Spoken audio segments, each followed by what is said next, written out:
La hegemonía del dólar y Estados Unidos parece estar llegando a su fin, y el culpable ha sido el mismo gobierno de los Estados Unidos. Pero esta situación, aunque pueda llegar a ser violenta y aterradora, ya ha pasado otras veces en la historia. Antes del dólar y Estados Unidos estaban Inglaterra y la libra esterlina, y ahora expertos hacen predicciones de que el próximo será China y el yuan. Lo que ha acelerado todo este proceso, que viene lentamente desde 1971, como veremos en un momento, ha sido la masiva impresión de dólares por parte del gobierno de Estados Unidos para enfrentar la crisis con la pandemia. Cerca de 40% de todos los dólares en circulación se imprimieron desde el año 2020. Y esta es una locura que aterra tanto a economistas como a inversionistas por igual, y que puede llevar al colapso total en todo el mundo, porque las economías de todos los países del mundo, incluyendo el tuyo y el mío, están interconectadas y dependen del dólar. Entonces, ¿nos llevará esta locura a una hiperinflación? ¿Tenemos que refugiar todo nuestro dinero comprando oro o Bitcoin? ¿Y cómo será ese nuevo orden mundial que pronostican algunos surgirá a partir de esta crisis? Para determinarlo, decidí invitar al destacado economista César Villalona, quien ha escrito extensamente sobre este tema, para que nos aclare el panorama de lo que sucederá con la crisis y cuándo será la fecha exacta del esperado fin del dólar. Aquel que no conoce su historia está condenado a repetirla, como dice la frase. Por eso, el inversionista Ray Dalio, fundador del fondo de inversión más grande del mundo, con 150.000 millones de dólares, al ver la alarmante situación en la que nos encontramos, se dispuso a realizar un análisis histórico desde siglos atrás y resultó que puso un límite de solo 5 años más hasta el fin de los Estados Unidos. Si vemos esta gráfica, él ubica a Estados Unidos en lo que llama la etapa de declive de los imperios, y próximamente las consecuencias del desorden económico en Estados Unidos y el surgimiento de China como su rival van a desembocar en revoluciones y guerras, internamente por las desigualdades entre ricos y pobres y externamente por el choque entre estas dos potencias. Y esto estaría garantizado porque ya ha pasado anteriormente. Es cosa de conectar los puntos con lo que está pasando hoy. Hasta ahora los desenlaces de cambiar una hegemonía por esto han sido sangrientos, porque el papel que hoy juega Estados Unidos lo jugó Inglaterra en el siglo XIX, desde antes del siglo XIX, que es la cuna del capitalismo.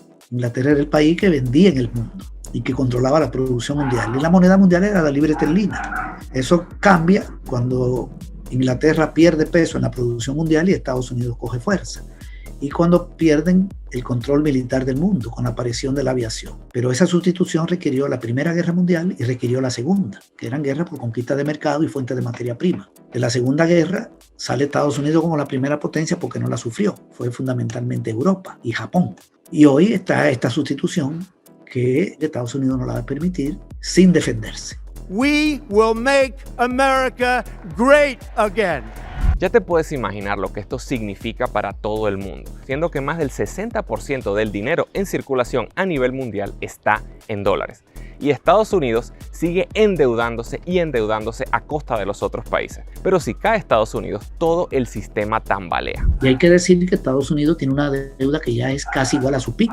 Una deuda muy contraída con China, con Japón, con otros países, que está demasiado alta. La capacidad de endeudamiento ya es limitada. Le siguen prestando, comprándole bonos, porque China está interesada en que no tenga una caída brusca, porque una caída brusca altera la economía mundial, porque Estados Unidos es el mayor comprador, y eso tendría un efecto contractivo también para China. Por eso es que China lo está llevando con mucho cuidado, de forma progresiva. Pero el resultado es inevitable. Ray Dalio estudió la posición de los distintos imperios desde el año 600 en diversos factores, como innovación tecnológica, comercio, poder militar, posición de su moneda a nivel internacional, etc. Y en este gráfico podemos observar cómo China lo que está haciendo es retomar su posición de liderazgo en el nuevo orden mundial. Mientras que esta decadencia de Estados Unidos viene por las mismas medidas que ha tomado el gobierno como parte de este proceso que muestra Ray Dalio. And so you have those debt increases and you have bubbles, but you have prosperity. And bubbles are really fun. They're really enjoyable. They're great. But then you get to the point that there is a limitation to that. And those limitations become apparent when the central bank can't easily produce money and credit. That starts when you hit zero interest rates, because then you can't do it the same. Y puedes ver estos síntomas en la realidad.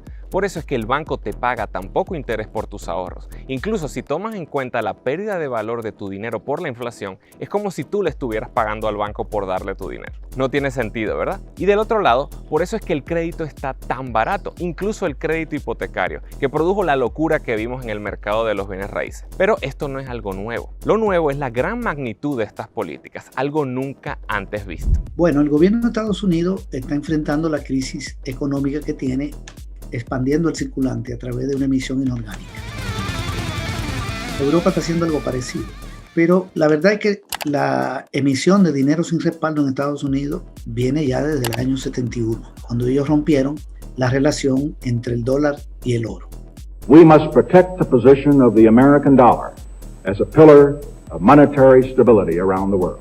Y comenzaron a financiar la guerra de Vietnam de aquella época, la guerra de Corea, la guerra de Laos, con emisión de dinero. El mundo lo aceptó porque era una potencia hegemónica a nivel internacional. Casi todos los años el gobierno presenta un presupuesto con un déficit grande, después de andar por los 700 mil millones, 800 mil millones de dólares. Y la Reserva Federal lo cubre con emisión de dinero. Y fíjate que no estamos solo hablando de las tasas de interés, sino directamente de impresión de dinero. That's monetary policy one is interest rate monetary policy. When that doesn't work anymore, you go to the next type of monetary policy, which is printing money and buying financial assets. But that financial purchases of financial assets and other things widen the wealth gap, because those who have financial assets do better than those who don't have financial assets, and you have a wider and wider wealth gap. And when you have that wider wealth gap, and then you have another downturn in an economy, that's a formula for a lot of conflict. And so that's what we see. So what does a central bank then do? If it taxes, it takes money out of the economy that's not good. It's a problem. Mm-hmm. And if it cuts expenses, that's a problem. So the central bank always, through history, this goes back literally thousands of years, the central bank or the entity that controls money then prints more money. And it often happens at the same time as there's a rising power externally as a competitor, which is a challenge in that environment. Y empecemos a conectar los puntos. En videos anteriores yo te he dicho que tú vives del salario, tú no tienes activos, los precios de los activos han aumentado, el salario no ha aumentado en la misma medida, te están pagando en dólares, entonces se te hace cada vez más difícil adquirir la vivienda.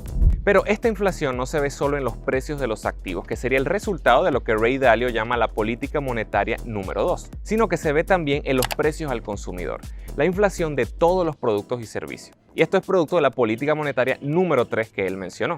Tus dólares están perdiendo valor cada día. Pero si esto es tan grave así, ¿cómo es que otros países al imprimir tanto dinero caen rápidamente en hiperinflación, como son los casos de Argentina y Venezuela?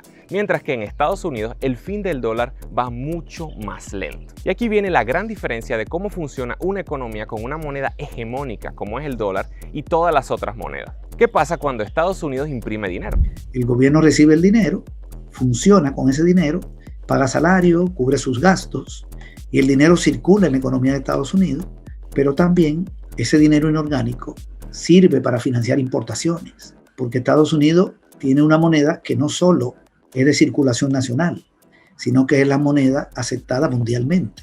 No es lo mismo, por ejemplo, en República Dominicana, si el Banco Central emite pesos para financiar el déficit fiscal, genera una masa de dinero en circulación que, si es muy grande, puede generar inflación, porque ese dinero se convierte en demanda interna, que es una ventaja que tiene Estados Unidos. Porque imprime una moneda, la tira al mundo y compra. México no puede imprimir peso y comprar en el mundo con ese peso porque no vale fuera de su frontera.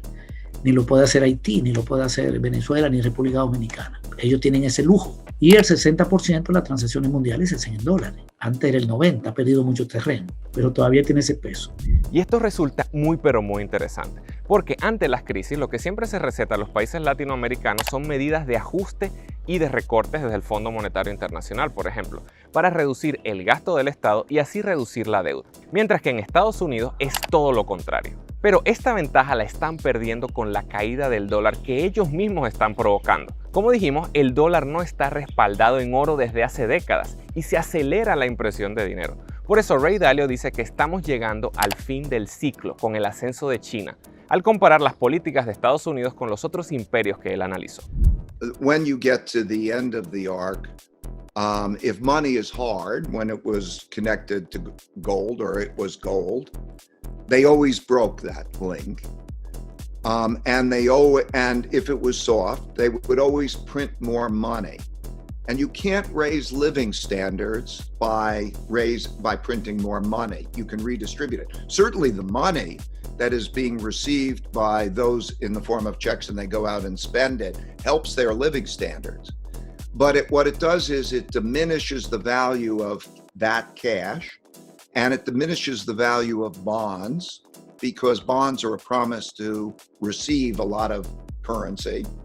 And it shifts wealth to financial assets. It always sends stocks higher, like my 1971 lesson. It always sends gold higher.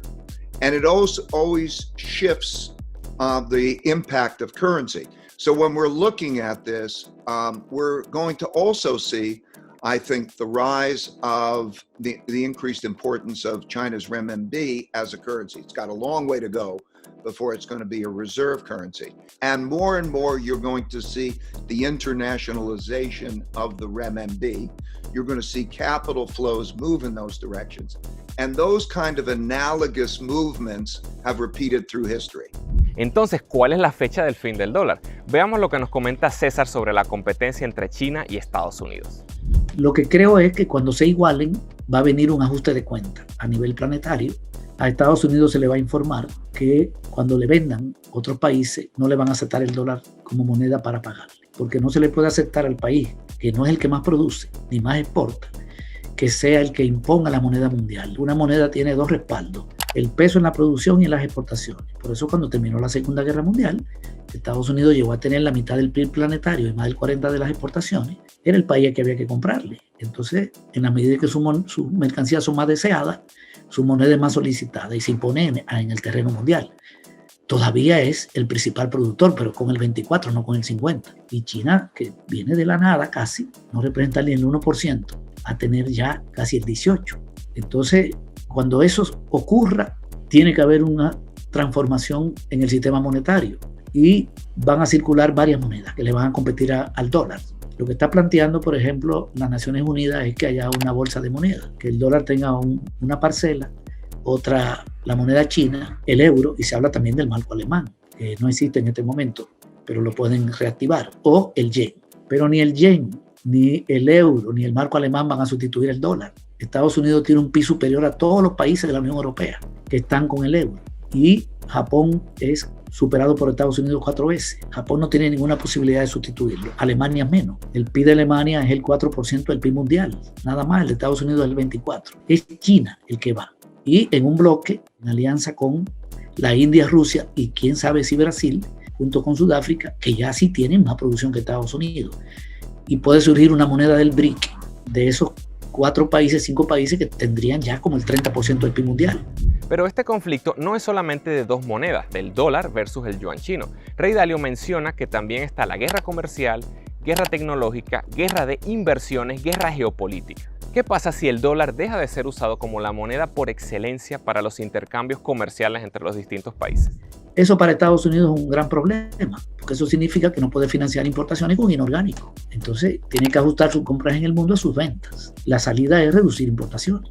Y si reduce importaciones para ajustarla a su capacidad de generación de dólares, entonces va a reducir la importación de materia prima y maquinaria porque tiene mucha dependencia de recursos mineros y recursos energéticos. Aunque están produciendo un petróleo, el de esquisto, todos los minerales están en Sudamérica, están en Asia, sobre todo en el mundo árabe, en el Medio Oriente, y en Rusia, también hay en México. La minería no está en Europa ni en Estados Unidos principalmente.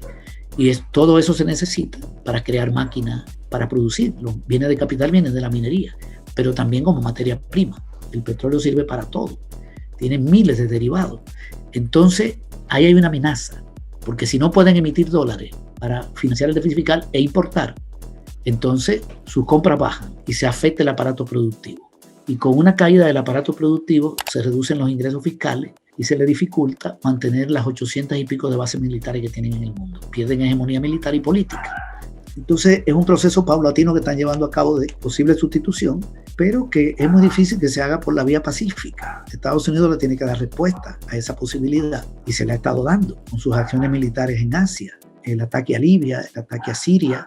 Ahí intenta controlar ese mundo, porque la forma de detener a China no es confrontando con China en el terreno militar ni político, sino controlando las regiones del mundo donde está la materia prima y los mercados. ¿Cuáles son? Suramérica y el mundo árabe y el Medio Oriente. Bueno, también África, pero África es muy deprimida, Oceanía no tiene peso en la economía mundial. Entonces, toda la confrontación de Estados Unidos aparentemente es contra Venezuela, aparentemente es contra el PT de Brasil, contra Argentina, contra Irán, pero en el fondo, tratar de controlar esos países es lo que le puede permitir defenderse del enemigo real, que es el que lo puede sustituir, que es China. Ese es el centro, para mí, de la contradicción mundial. Ahora, no se puede hacer un vaticinio tan fácil de decir que va a ser sustituido. Yo creo que el gobierno de Estados Unidos tiene suficiente capacidad política y militar como para controlar regiones importantes del mundo, poner gobierno, controlar materias primas, y si lo logra, sobre todo en Sudamérica y en Asia, entonces China no lo sustituye. Pero yo diría que la tendencia es bastante clara. Por eso, como inversionista, no estoy simplemente ahorrando en pesos o en dólares, sino invirtiendo en activos para protegerme y también ganar más con el nuevo orden mundial, como te explico en este video. Soy Gabriel González Florentino, el economista youtuber, y recuerda que todo sistema tiene su método y el método funciona. Y se estima que para el 2050 la economía de China va a ser el doble de la de Estados Unidos.